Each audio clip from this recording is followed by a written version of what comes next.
Quero falar agora sobre o Corinthians com 2 reforços garantidos e que já estiveram em camarotes da Neoquímica Arena para assistir a derrota nesse domingo por 1-0 pro Palmeiras. Labiad, meio atacante marroquino de 32 anos de idade, e Angileri, lateral esquerdo que defendia o Corinthians até 31 de dezembro do ano passado, estão contratados. Eles não foram anunciados ainda, isso vai acontecer nas próximas horas.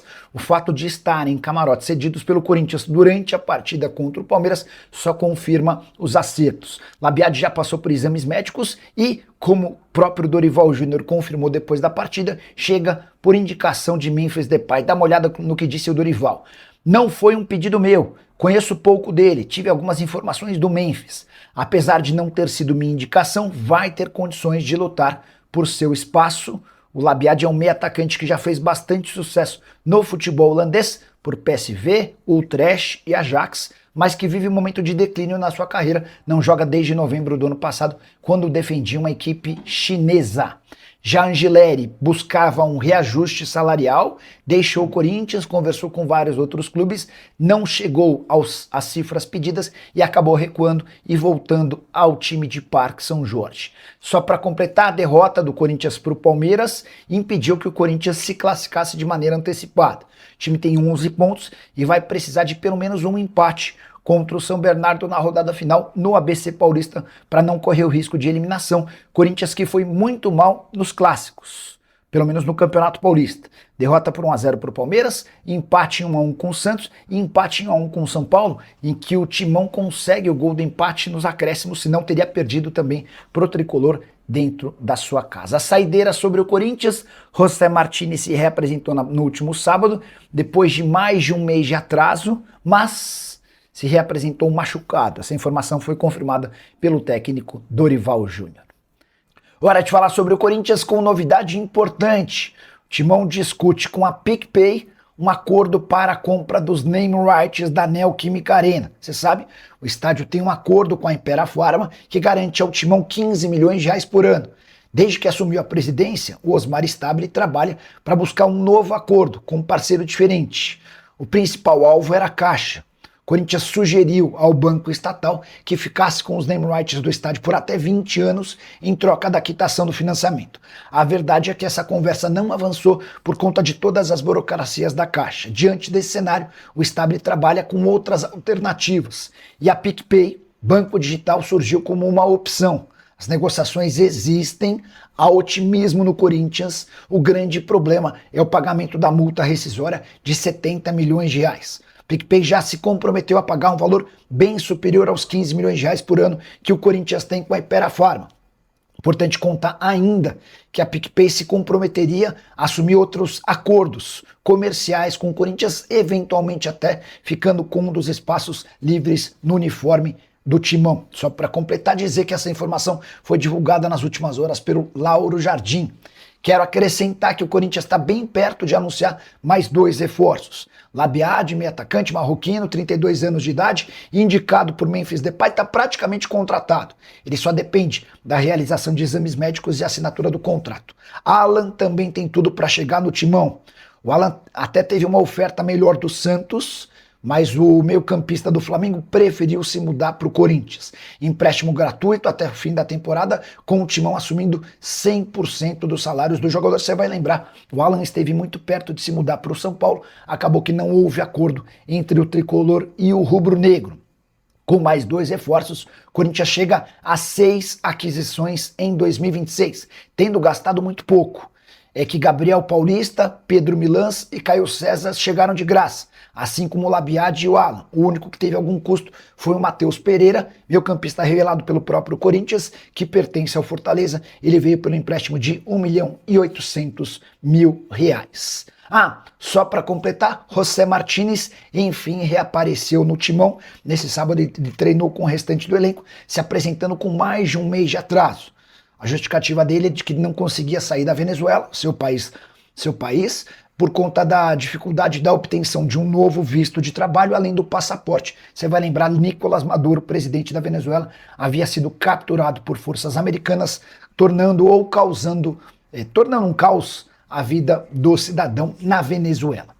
E você, o que pensa sobre tudo o que eu contei do Timão? Já usa o espaço para comentário e registra a sua opinião, beleza?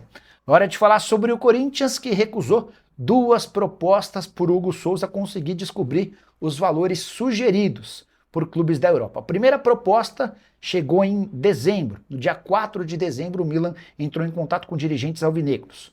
Corinthians, decidindo a Copa do Brasil, pediu que essa conversa acontecesse um pouco mais para frente. No mês de janeiro, o Milan apresentou uma oferta de 9 milhões de euros. Esse valor era fixo e poderia haver bônus. Corinthians descartou qualquer tipo de negociação na hora. No mês de fevereiro, para ser mais preciso, no dia 4, houve uma nova investida agora do Beşiktaş. O clube turco estava disposto a pagar 10 milhões de euros fixos, pagando o restante em bônus, atrelados à meta.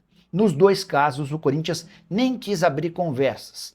A justificativa no timão é de que a classificação para a Libertadores da América obriga que o Hugo Souza fique no clube. O Corinthians até cogitava vender o Hugo caso não estivesse na principal competição sul-americana na temporada de 2026, com o título da Copa do Brasil e o passaporte garantido para a Libertadores. O Corinthians mudou sua ideia e só vai cogitar vendê-lo ao fim da participação na Liberta. Importante registrar que a divulgação sobre as propostas do Beşiktaş e do Milan foi feita pela OTB. Representante do atleta, eu consegui descobrir as cifras oferecidas pelos 2 clubes.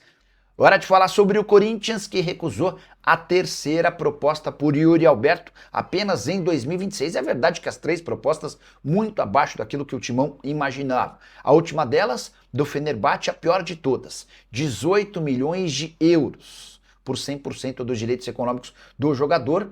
O time turco ofereceu 15 milhões de euros fixos, a gente está falando de mais ou menos 93 milhões de reais, mais 3 milhões de euros em bônus, outros 19 milhões de reais. Antes, o Corinthians já havia recusado ofertas da Roma e da Lazio. A pedida do Timão por seus 40% é de 22 milhões de euros ou 136 milhões de reais. Só para você entender, quando o Corinthians fecha com o Zenit a aquisição do Yuri Alberto, mandando uma série de jogadores, o Corinthians ficou com 50% dos direitos econômicos. Só que, por conta de dívidas com o empresário André Cury, o Corinthians prometeu repassar ao representante 10% da sua parte. Ou seja, o Timão tem menos da metade do valor de uma venda futura do Yuri Alberto.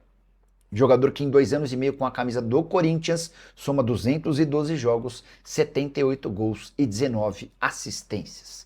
Pressão que eu tenho é que vai ser difícil o Corinthians conseguir alguém que pague na casa dos 40 milhões de euros para que o Corinthians possa ficar com esses 22 milhões de euros por sua parte.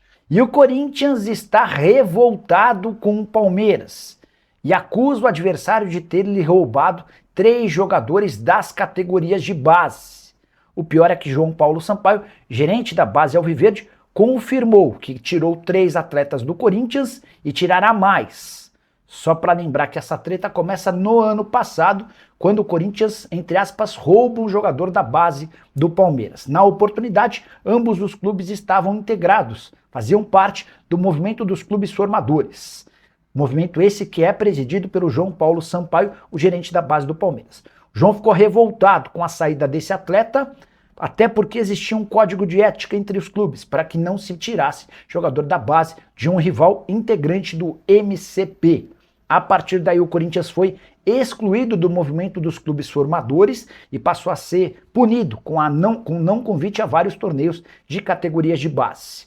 João Paulo Sampaio se defende dizendo que esperou por um ano para que o Corinthians fosse punido. Como não existiram punições, o Palmeiras foi e tirou 3 atletas da base do Corinthians. E o João Paulo Sampaio promete tirar mais. Já percebi nas redes sociais torcedores do Corinthians exigindo que o Timão tome providências e tente se juntar à CBF e eventualmente a outros clubes para demonstrar ou acusar o Palmeiras e João Paulo Sampaio de se beneficiarem dessa relação que o João Paulo tem com o movimento dos clubes formadores. Fala pessoal, estamos aí com atualizações importantes do Corinthians.